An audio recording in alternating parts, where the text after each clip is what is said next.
Alleluia, alleluia,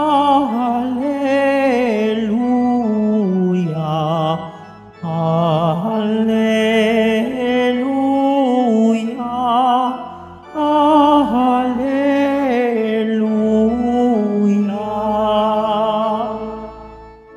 Sinabi ni Jesucristo, ako ang ilaw ng mundo at buhay ng alagad ko. Alleluia, alleluia,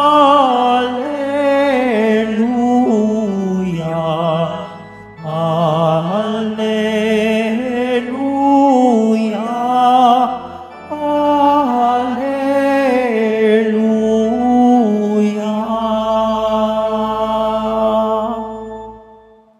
Sumainyo ang Panginoon. At sumairin. Ang mabuting balita ng Panginoon ayon kay San Lucas. Papuri sa iyo, Panginoon.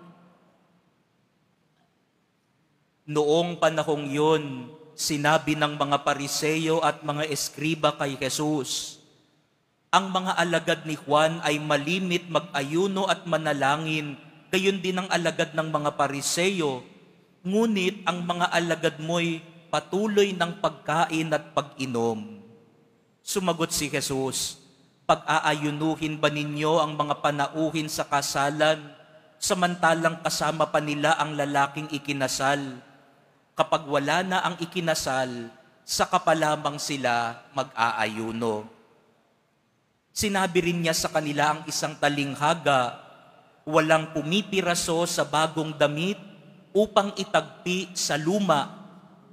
Kapag ginawa ito, masisira ang bagong damit at ang tagping bago ay hindi babagay sa damit na luma. Wala ring nagsisilid ng bagong alak sa lumang sisidlang balat.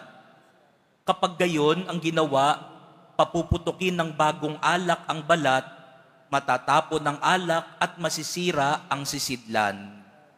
Sa bagong sisidlang balat dapat ilagay ang bagong alak. At walang magkakagustong uminom ng bagong alak kapag nakainom na ng inimbak, sapagkat sasabihin niya, masarap ang inimbak.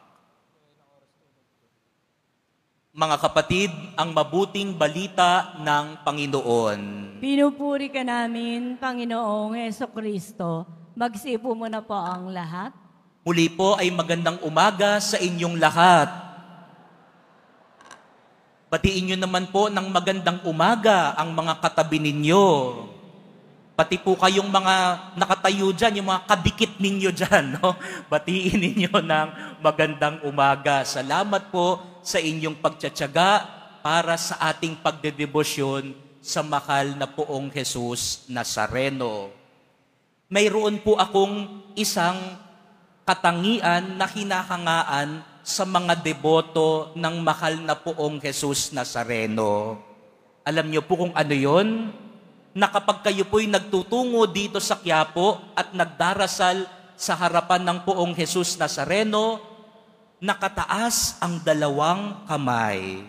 Itaas nga ang dalawang kamay ng mga deboto ng mahal na poong Jesus Nazareno. Palakpakan po natin ang Panginoon. Bibigyan ko lamang po ng kahulugan.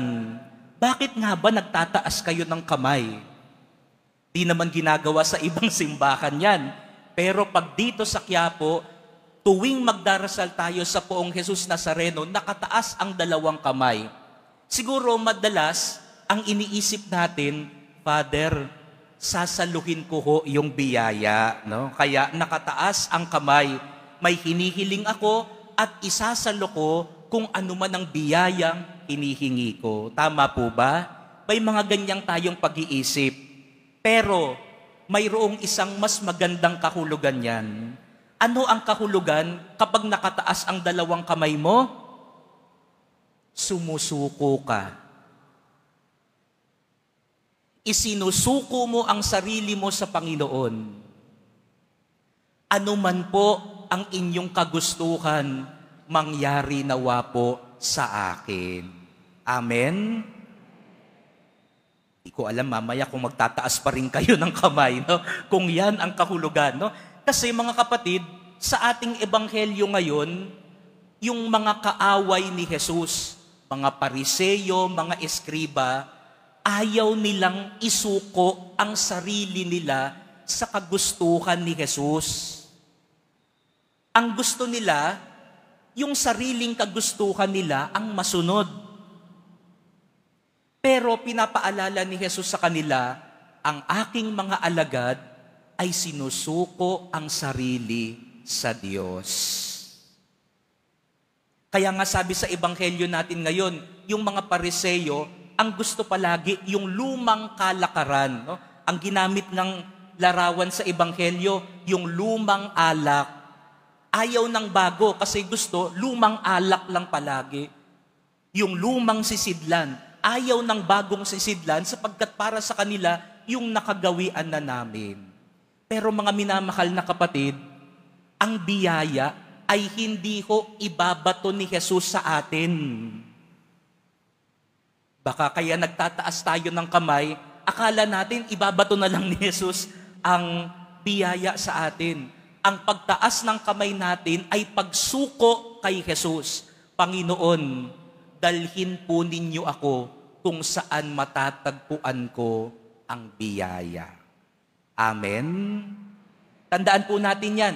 Ang biyaya ay hindi ibabato sa atin. Hihilahin ka ni Jesus patungo kung saan mo matatagpuan ang biyaya. Kaya huwag tayong magmatigas kagaya ng mga Pariseyo. Baka taas tayo ng taas ng kamay, paghihilahin ka na ni Jesus kung saan matatagpuan ang biyaya, ay, dito na lang po ako, ayoko pala. Kaya hindi natin natatagpuan ng biyaya sapagkat hindi natin isinusuko ang sarili natin kung saan tayo nais dalhin ni Jesus. Mga kapatid, mamaya po, pagtaas po ninyo ng kamay, yan ang sabihin natin kay Jesus. Panginoong Jesus, hilahin niyo po ako kung saan matatagpuan ng biyaya. Isinusuko ko po sa inyo ang aking sarili at doon dalhin ninyo ako sapagkat alam kong kapag kayo ang nanguna, doon matatagpuan ko ang biyaya. Ako po pala si Father Khalil Llamado ng Archdiocese of Manila, pero ngayon po ako ay naka-assign sa Roma. Ako po'y nag-aaral. Kaya lang ngayon ay summer break po namin. Kaya sabi ko ako'y magbabakasyon muna at hindi po ako babalik ng Roma hanggat hindi ako dumadaan para magdebosyon sa mahal na poong Jesus Nazareno. Alam niyo po, bago ako ipadala sa Roma 2 years ago, ako po'y naka-assign ng 8 taon sa Manila Cathedral sa Intramuros. At nung sinabi sa akin ng kardinal, ikaw ay papadala ko sa Roma para mag-aral. Alam niyo po yung unang sagot ko, ayoko. Sabi ko, parang hindi ko yatang kayang mawalay sa lugar na pamilyar na ako. Maayos naman ang buhay ko sa Intramuros. Maayos naman ang ministeryo ko dito. Nandito komportable na ako.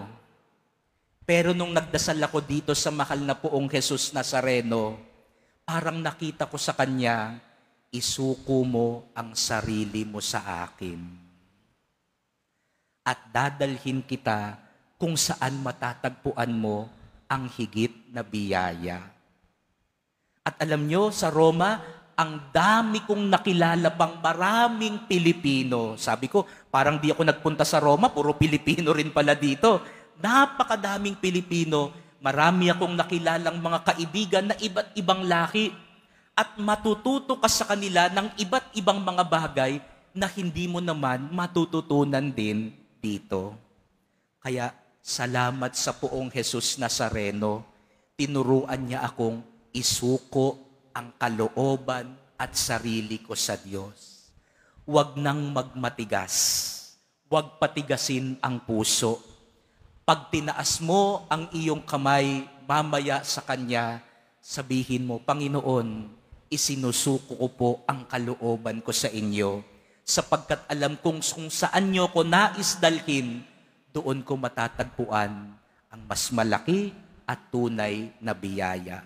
Muli nating itaas ang ating dalawang kamay. Sundan niyo po ako, Panginoong Jesus Nazareno, isinusuko ko ang aking sarili sa iyo. Dalhin niyo po ako sa lugar kung saan matatagpuan ko ang iyong biyaya at pagmamahal. Amen. Palakpakan po natin muli ang ating mahal na poong Jesus Nazareno.